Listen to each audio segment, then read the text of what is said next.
আভরণে মধুমিতা নতুন একটি ভ্লগে তোমাদের সকলকে স্বাগত জানাই। শীত বেশ ভালো পড়ে গেছে, যদিও আমি সকালবেলা উঠে সোয়েটার পরা সেভাবে সময় পাই না, কেন কাজ এত থাকে না। আর সোয়েটার টোয়েটার পরে আমার কেন জানি মনে হয় যে তাড়াতাড়ি করে কাজ করা যায় না। তো যাই হোক, আমার শ্বশুর শাশুড়ি দার্জিলিং গিয়েছিল আর গুনগুনের জন্য বেশ কিছু শীতের পোশাক নিয়ে এসছে, তো সেগুলোই গুনগুন আমাকে দেখাচ্ছিল।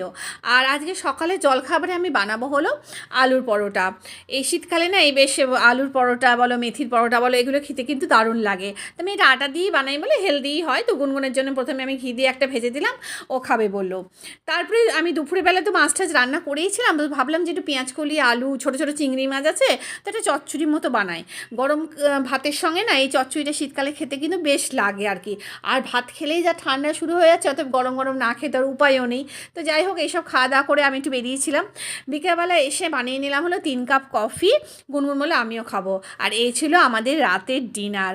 আবার দেখা হচ্ছে নেক্সট ব্লগে। Bye bye.